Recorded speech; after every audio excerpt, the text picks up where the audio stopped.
And then I have a little story that is going to segue perfectly into your final album here. So check this out. Radiohead recorded Fake Plastic Trees after being inspired by Buckley's performance at the Garage in London. Speaking about the difficulty of recording the song prior to seeing Buckley, Colin Greenwood remarked, it was going really slowly. So John Leckie said, why don't we go out? We went to see Jeff Buckley play at the Garage.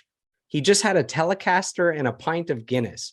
And it was just fucking amazing, really inspirational. Then we went back to the studio and tried an acoustic version of Fake Plastic Trees. Tom sat down and played it 3 takes, then just burst into tears afterwards.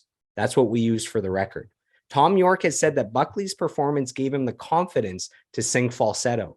And that's something that Tom York is known for with Radiohead, is the falsetto. And it was almost like Jeff Buckley, his performance gave Tom permission that this is cool. You could pull this off. Incredible, that story. I love that story. I think Fake Plastic Trees, I know it's not on my favorite record, although I do love that record too, the Bends, but Fake Plastic Trees has one of my favorite lyrics ever. It's gravity always wins. Yeah, I just love that image that, he used to do surgery for girls in the 80s, but gravity always wins. Yeah, man. Finality of it. I mean, it says so much to me, not only about just, plastic surgery and that, but it's mortality, right? Gravity always wins. Yeah. Time is undefeated. Those themes, like when you're, I think when you're comfortable with that, when you get, maybe you get to my age, it's like you get comfortable with that idea. It's like, yep, time always wins eventually. And once you're comfortable with that, I think life gets easier. And I think, just like you mentioned the Beatles, that you could have your 5 favorite albums, all Beatles albums. I think with Radiohead, you could put, there's 3, 4, 5 all-time great Radiohead albums. So your choice for the 5th album is Radiohead, OK Computer. This comes out in 1997. This is one of my favorite albums of all time. So I was excited to see this on the list. It allowed me to dive a little deeper into it, give it another listen. How does this come into your life in 1997? So I'm in Los Angeles. I'm doing rock records, metal records there. And I'm getting pretty disillusioned about, what's going on radio and what's going on, musically in the world, the expectations of artists. And then Paranoid Android comes on the radio. And I know the guy who kind of championed it at Capitol, a guy called Perry Watts Russell, who was the president of Capitol at the time. And I know that he saw it as a challenging record, but he was determined to bring that record to the world, and they financed that a lot. They put a lot behind that album because the people believed in it, even though it's not a standard single. Like you hear Paranoid Android. It's not long, particularly. It's only 4.5 or so minutes long, but it's not a standard song structure from a pop standpoint. And when it came on and it was successful, I was over the moon, because I thought, great, this is going to open the door to creative artists to be able to write in the way that speaks to them. And it doesn't have to be verse, chorus, bridge, chorus. It can be something different. It was amazing. And I loved that song. And it was so, I don't know, it was just so optimistic for me at that point of where music was going to go. And so I listened to that record. And then when I finished in LA and I went up to Cottage and I listened over and over and over again. And it's just like, when you get to things like No Surprises, right? That song is beautiful. And again, heartbreaking, because lyrically it's like, don't go out of your comfort zone. Nope, but do, right? Like that whole thing is like, get me out of here at the end, get me out of here. It's so great. Let Down, Karma Police, right? Karma Police is just, again, one of those songs that's like, it speaks so much. And I won't say that, I won't pretend like I'm an outsider or like I'm misunderstood, teenager, but it spoke to people who were non-conventional. And I love that about it. And I love that. And for somebody to be able to be really successful with something that spoke to the unconventional, to the outcast or the misunderstood, I love that. Were you already a fan of their album, The Bends, before this, or was it once you got into this that you went back to the Bends? I knew the Bends from before. When in England, I had the Bends in England. Oh, it was a great album too. I love that album. But this one just took that step for me, that it was like, okay, this is like, the Bends was great. It's a great bunch of songs. And I even love Creep. I think Creep's a great song. And I think like Radiohead, I use them as an example with young bands that I work with when I say, when you want to, writing music, you want to be creative, you want to be really out there and experimental. That's great. But sometimes you do need a Creep as well. And there would be Radiohead as they are without Creep to kind of get them going. So you need some things to open the doors, and then you can go on to create something like OK Computer. So apparently 80% of the album was recorded live off the floor. Knowing that, do you think you can hear that in the album, that it's Oh yeah, open? like you hear the two guitars left and right, you can hear them, and the stuff that they've done, for sure. It feels very live. Feels very live, but also, I mean, they took the mixes and the way that they mix it and process the sound. Some of those drum sounds, they're super distant and heavily distorted and stuff like that. But that's in processing. Maybe they record it like that as well. But like, it just has, again, it's one of those albums that has a specific sound to it. All the albums that I think that I picked, they have a very defined sound that runs through the whole album. That's just has, everything's got a mood, everything's got a color and a taste to it, and they're strong and defined and powerful. I think I'm drawn to that sort of thing. I'm drawn to the cohesive. Like, I don't love albums that are collections of singles so much. They feel that like there's a technique or a style, and it still is a little bit to this day, where you have an album that's made by 4 or 5 different producers. They do a couple songs, somebody does a couple songs, and there might be a collection of good songs, but they're not an album. They're just a collection of singles. And I love an album that has a journey and a taste and an atmosphere and a color to it that is unique and cohesive. Yeah, one thing I thought was cool is it's one cohesive album. So between the album title and the artwork and the songs and there's a computerized voice in there. There's little production things. So it does feel like one cohesive package. Some people think it's a concept album, and I found a funny quote here talking about that. So the title OK Computer. The title OK Computer is taken from the 1978 Hitchhiker's Guide to the Galaxy radio series, in which the character Zaphod Beeblebrox speaks the phrase, "OK Computer, I want full manual control now." Other titles considered were Ones and Zeros, in reference to the binary numeral system, and Your Home May Be at Risk If You Do Not Keep Up Payments. So I thought those were funny. And there was also a comment from Johnny Greenwood. He says, "I think one album title and one computer voice does not make a concept album. That's a bit of a red herring." So him talking about whether it's a concept album or not. Yeah, I never felt that it was a concept album particularly. I just felt that it was a great collection of songs that takes you on a journey. I mean, I like the Fitter Happier song. It's fun. It's funny how nowadays we have chatbot or Chat GPT, and we have AI bots that talk to us all the time. So, and deep fakes and stuff like that. So it's, this was the sort of early version of it. That was obviously, a computer phonics program doing it in the very early stages. So, but prescient too, very prescient. And Hitchhiker's Guide to the Galaxy is one of my favorite sort of comedy book series. I've read all of the 6 of the trilogy. That's awesome. And to touch on what you just said, the album's lyrics depict a world fraught with rampant consumerism, social alienation, emotional isolation, and political malaise. In this capacity, OK Computer has been said to have prophetic insight into the mood of the 21st century life.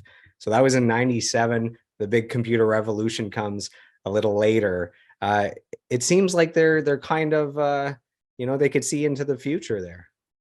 Well, I mean, I think artists are often quite prophetic in where they see things going. And, in the music industry, particularly, computers were mainstays, right? We had them in consoles. We had them as early Apple Macs, to write with. So I think the computer revolution happened in the music industry before it really happened everywhere else.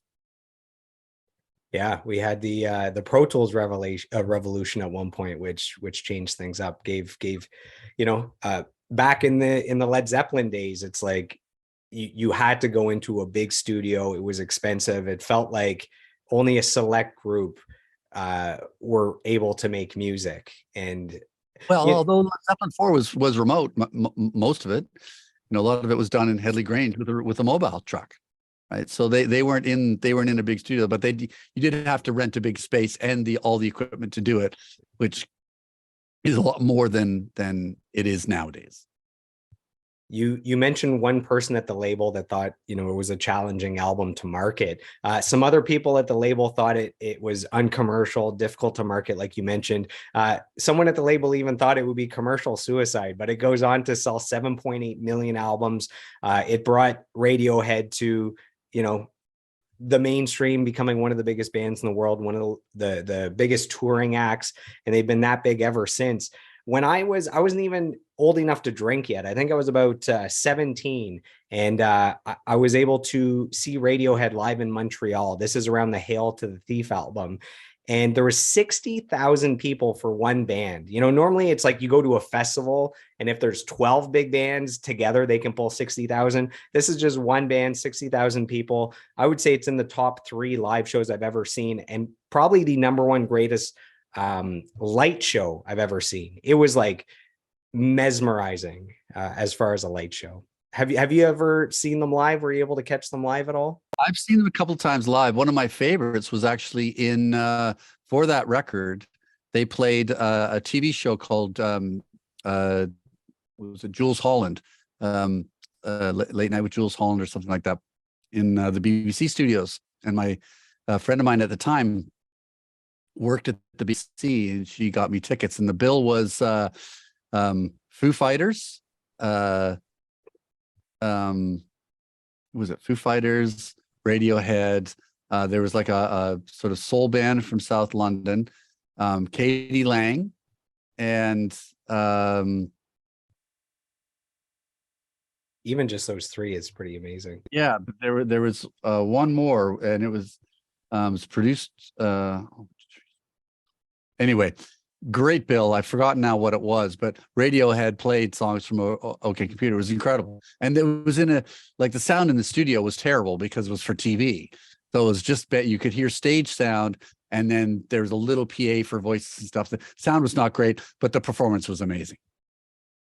So that album went on to get nominated for 2 Grammy Awards. So overall album of the year, which is the big one.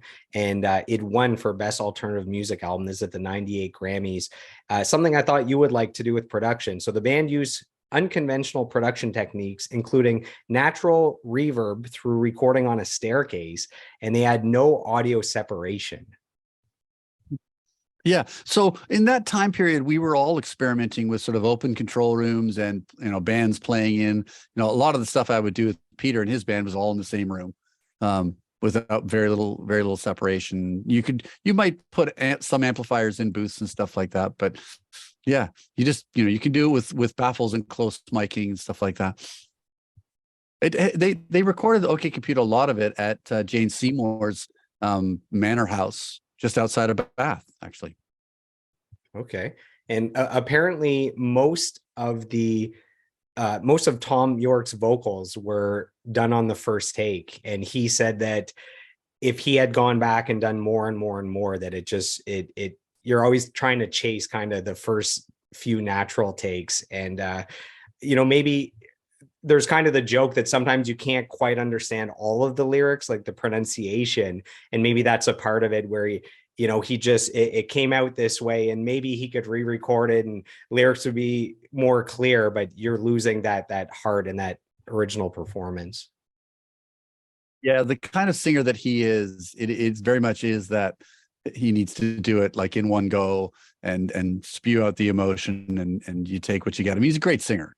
You hear flaws in it. I hear flaws in it, but as a producer, I think, would I change that? I'd hope that I wouldn't, because the emotion is right.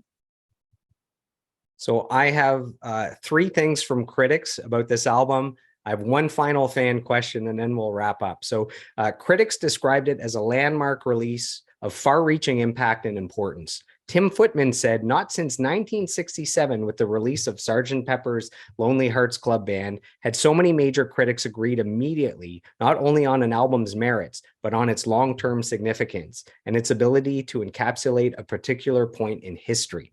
Rolling Stone had it at number 42 on the list of 500 greatest albums of all time. And in my opinion, whenever I see a list of the greatest 90s albums, you always have Nirvana's Nevermind, and you always have Radiohead's OK Computer. So you have the start of the 90s with 91 and then the end at 97. Do you agree those are possibly two of the greatest albums from the 90s? Yeah, for sure. I mean, I think Nevermind was one of those that redefined popular music at the time, for sure. Like it was the death knell of hair metal, essentially. So yeah, I'd say that for me in the 90s, I was more of a fan of like Super Unknown as an album than I was of Nevermind. But I thought Nevermind was amazing, like songwriting, pop songwriting dressed up in a dirty, grungy way. But yeah, Soundgarden spoke to you a little more. Soundgarden, yeah, different time signatures, and for some reason I liked Chris Cornell's voice a lot. And that record for me, like that's an honorable mention for sure, that album, because it just had like the kind of sound it had that was like the production on it was really good. And I loved some of the songs. Fell on Black Days was a great song. I love that sort of vibe. And they were one of the early ones that I understood the drop D tuning in, and obviously the Tool guys used it too, but it was like, oh, okay, this is how this works. It was a little revelatory there. But I loved Chris Cornell. I thought Chris Cornell had one of the greatest rock voices of that era for sure. He was much less of the Alice in Chains or the Eddie Vedder kind of yarling called it. I thought Cornell just had a really amazing character to his voice. That was a pretty good impression, I think, right there. So Super Unknown, that's the album Fell on Black Days, Black Hole Sun, and Spoon Man, right? Like three just undeniable rock hits out of the gate.